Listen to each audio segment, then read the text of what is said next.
This is Money Guide with Mary Sterk from Sterk Financial Services. Now, here's Mary Sterk.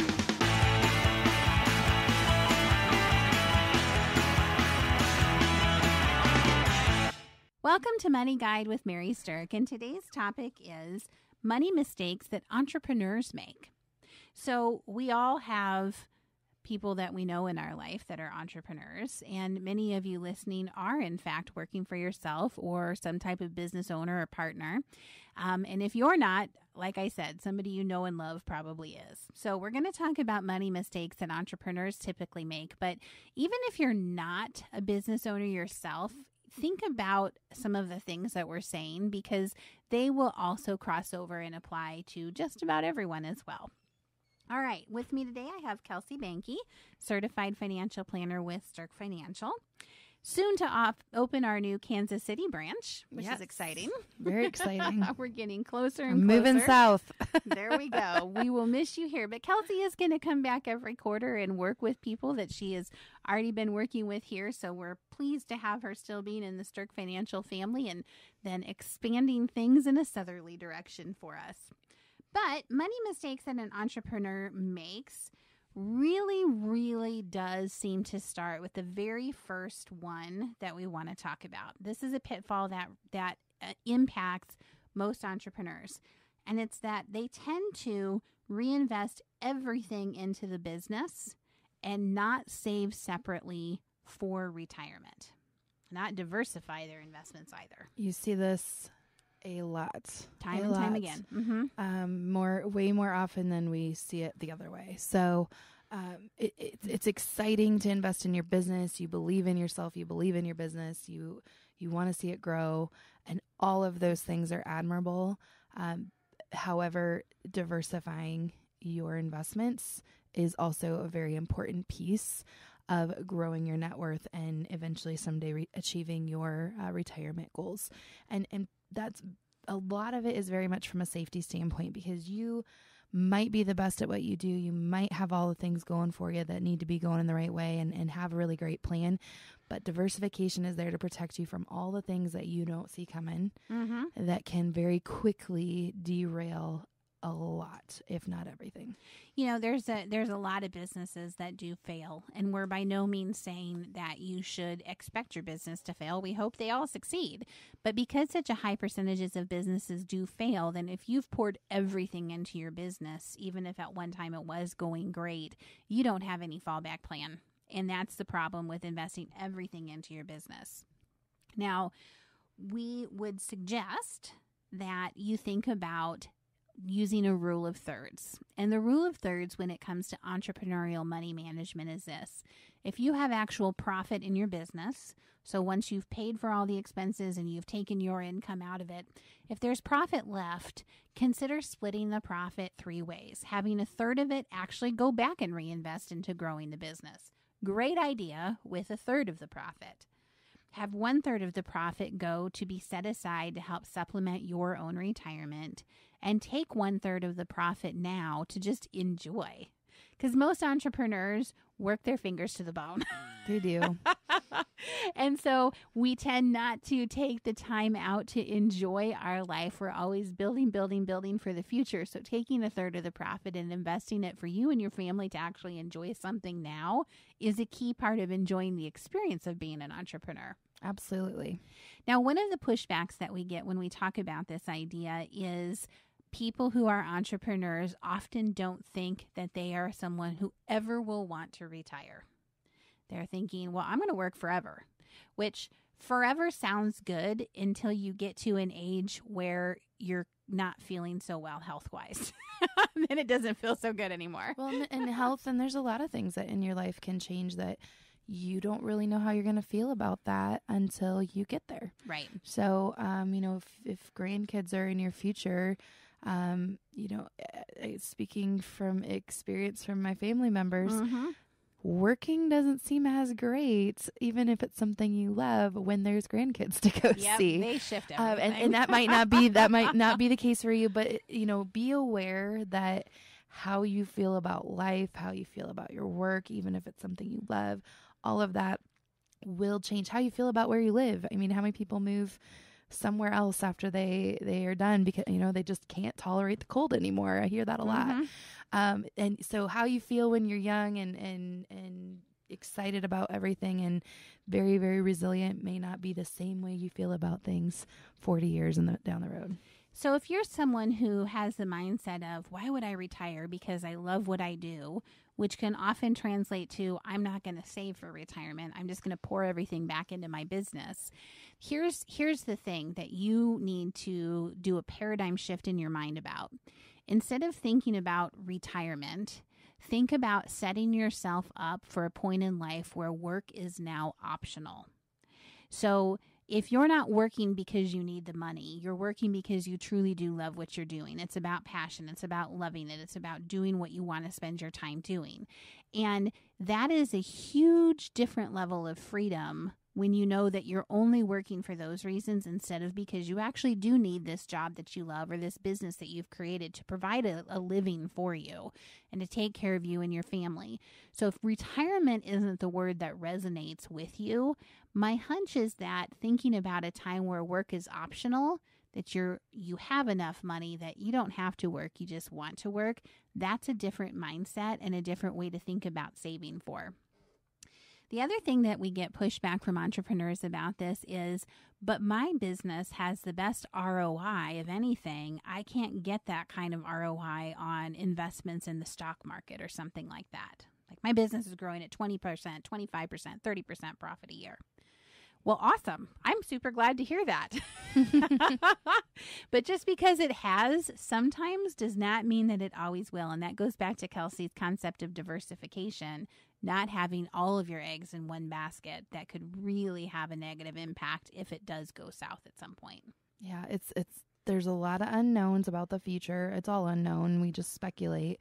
But diversification is truly there to help you.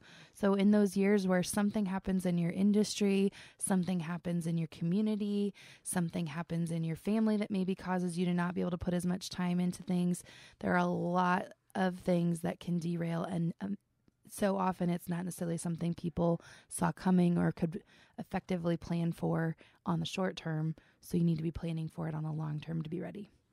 All right, the next thing that is a common mistake that entrepreneurs specifically make, but also can cross over to just about anybody listening, is having the desire to do it yourself, which is a great desire when it comes to doing your own investment planning. But when you're an entrepreneur, you tend to have a greater belief that you can do everything yourself. We see this a lot with our entrepreneur clients, that they felt like they could do all their own investing or their own stock picking or things like that because they're competent people and they know how to run their business. So if you've got a good business mind, it can frequently translate into a good financial mind. But here's the problem with that, is that for many entrepreneurs, running their business is for sure a full-time job, if not the equivalent of more than one full-time job. And so the amount of time that you have available to spend paying attention to your investment portfolio is going to diminish the more that your business demands increase. So what happens with entrepreneurs is that things get ignored. Okay. And then when they do get addressed, they typically only get addressed because something big is happening. So entrepreneurs who've ignored their portfolios will see a headline that says, oh, the market is crashing. And then they're going to have a distinct emotional reaction to that. And they're going to go make a change based on the emotional reaction and not be thinking about it in terms of it's time to do a full evaluation because this portfolio has been ignored for a while. Don't change it because of emotion. Change it because it actually makes sense to change it. So ignoring your portfolio as an entrepreneur is one thing that we commonly see happening. Yep, it just takes a back seat to everything else. And the good news is it doesn't have to be that way. Right. You can have somebody helping you monitor it, or you need to be setting a process yourself on how you need to monitor it. If you can't keep up with that process, paying for somebody to do that for you, it's probably money very well spent. Absolutely.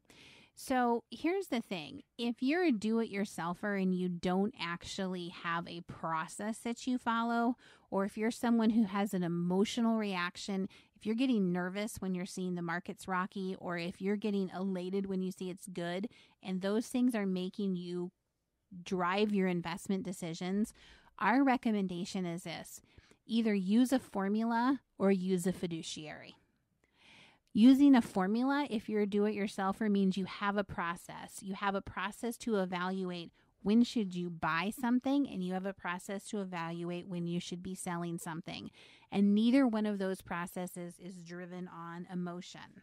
Okay, it's going to be driven off of fundamental analysis. It's going to be driven off of technical analysis. Whatever it is that your formula is great. Just have a formula.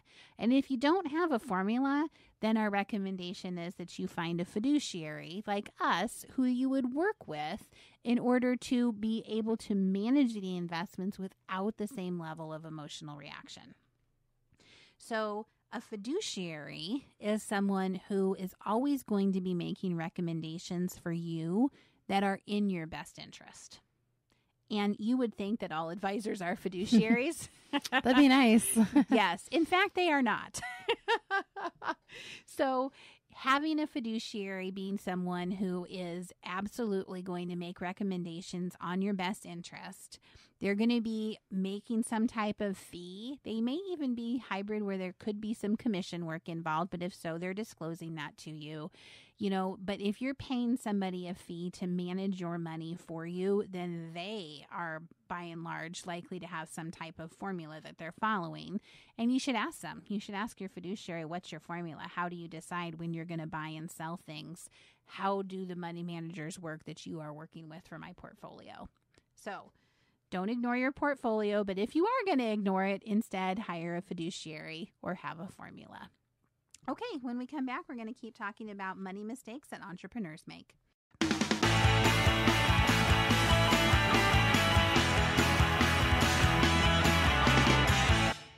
Welcome back to Money Guide with Mary Sterk, and today we're talking about money mistakes that entrepreneurs make.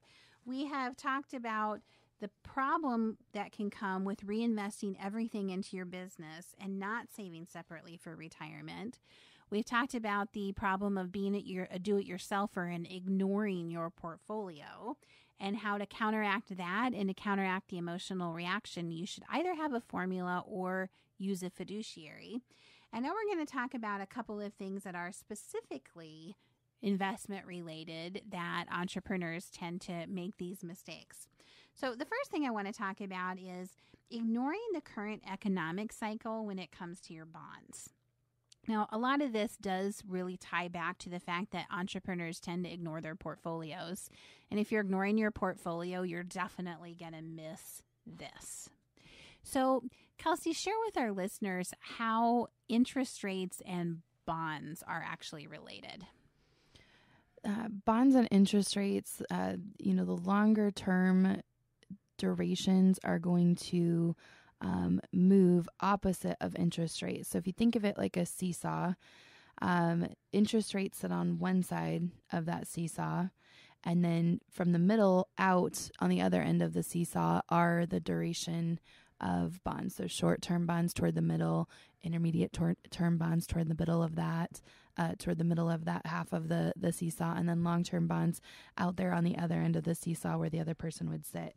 And as interest rates go up, the value of those bonds will shift down on the other side of the seesaw. As interest rates go down, the value of those go up. And so it's really important to understand how interest rates are moving and how things like that are impacting your portfolio, and adjusting and paying attention to where your money is invested and where new money is being invested. Right. So, if you have done something like a set it and forget it portfolio, where you put it into something that someone told you 5 years ago or 10 years ago was a good spot for the money, if you haven't reallocated where and how your bonds are invested, then you're completely ignoring where we are in our current economic cycle. In fact, the Fed has raised interest rates several times this year, which makes anything that is in these longer term bonds losing value. And if your portfolio is concentrated in them, then your bond portfolio, which is supposed to be more of the stability factor within your investments, has probably lost some money. And so paying attention to where we are with interest rates and what's happening in the interest rate world is going to influence where your bonds should be invested or concentrated. And if you're not paying attention to that, then it's not maximized inside your portfolio. You're losing money that you don't have to lose, and you're missing out on gains that you could be capturing. So don't ignore the economic cycle and the interest rate cycle when it comes to planning your bond portfolio. All right, another thing that entrepreneurs specifically miss is that they tend to ignore on their established accounts whether or not the performance of their things are doing well. So again, in a set it or forget it portfolio, you're in one that you've ignored for quite some time, then you're not going back and looking as to whether or not the holdings that you have are good or if they're bad. Yeah, this is a pretty big one because so many people tend to look at their portfolios, just are they making money or not? Right. There's some flaws with that theory, in my opinion, and this is one of the big ones. And I'll give you an example in the emerging markets world, because that's one that's zigzagging to extremes. It's one of the more volatile type of investments. So emerging markets is more like your third world countries, international based countries, things that are not like the big full markets like China and Europe. Those are developed markets. But smaller countries, that's what an emerging market is considered. You'd be looking at like South Korea and Thailand and things like that, that are going toward a developed system, but are still in the very early stages of that. So we consider those emerging markets countries. So in the emerging markets world, you can be in a fund that made, 10% last year. Let's just use that as an example. But if that fund is toward the middle or low end of the emerging markets peer group, the top end, I've seen those be 40% returns. So 10% in that particular category may seem great, and you might be content with that. But if you're not looking at where you could be with that same kind of risk, you could be missing out on a pretty significant amount of return. So that's the kind of analysis that you need to be doing, is looking at the entire group of investments, doing that same type of investing. In this example, emerging markets category, looking at that whole category and going, okay, where's the best place in that category for me to invest, and how is the one I'm doing investing? And not saying you have to be at the very top every time, because that's not always going to be the same one from year to year to year. But if you're consistently in that average to below average section, then maybe you need to be looking at making a change. Yeah, and the being below average can cut both ways. It means that you're making less than you could be making, but it also means that if there's a year where there's a loss, that you lost more than you needed to lose. You Absolutely. lost more than average. So peer group ranking of your funds is something that many fiduciaries do. It's something that we think is a core component of doing portfolio management. In fact, we think it so strongly that every single quarter in our managed accounts, we're looking at every single holding, and we're looking at every single client and peer group ranking everything. And if it's something that maybe isn't at the top of the favor for 1 or 2 quarters, we don't really get too bent out of shape about that, because things are cyclical and sometimes they can come back. But if you have something that's below average for 3 or 4 quarters in a row, and let's say in the emerging markets world, there's 1,000 different choices of what you could be in, then why would you want to stay in something that's consistently below average? But entrepreneurs, especially who've gotten busy with their businesses and have started ignoring their portfolios that maybe they used to manage at a higher level, they are completely missing this.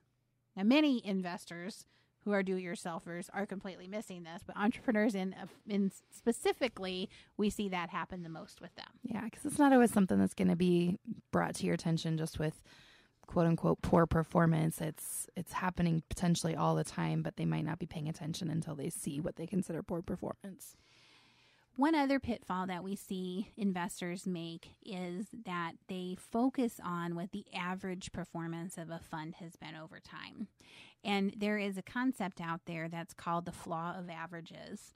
And the Flaw of Averages basically says that you can have money that makes the same percentage of money over time, but the order of the wins and the losses in that fund actually can create a completely different end result of money, even though the actual average is the same.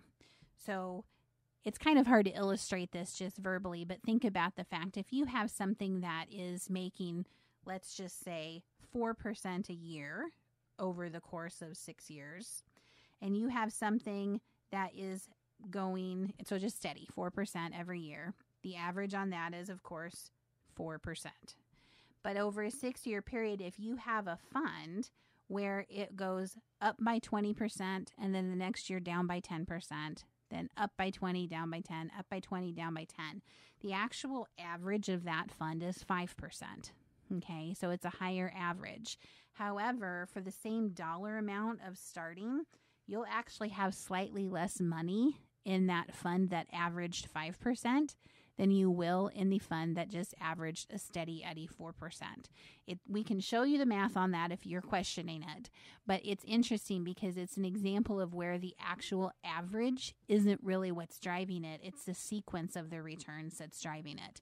And that's something to pay attention to that most entrepreneurs, in fact, most investors actually miss. So these are some common money mistakes that entrepreneurs make. If you are an entrepreneur who's been ignoring your portfolio, if you're a do-it-yourselfer who's ready to find a fiduciary, then we would love to talk to you. You can reach out to us to schedule a free value assessment meeting, which is the first meeting that you'd have with one of our planners. Come on in, talk to one of our planners, and we can kind of show you how we analyze things, and you can decide if it's something that you're interested in. So thanks for listening to Money Guide with Mary Sterk. The views expressed are not necessarily the opinion of your audio provider and should not be construed directly or indirectly as an offer to buy or sell any securities or services mentioned herein. Investing is subject to risks, including loss of principal invested.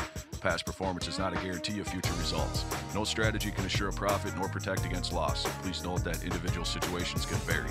Therefore, the information should only be relied upon when coordinated with individual professional advice. Securities and investment advisory services are offered through Woodbury Financial Services, Inc., member FINRA, SIPC. Insurance offered through Sterk Financial Services, which is not affiliated with Woodbury Financial. Sterk Financial Services is located at 350 Oak Tree Lane, Suite 150, Dakota Dunes, South Dakota 57049, and can be reached at 605-217-3555.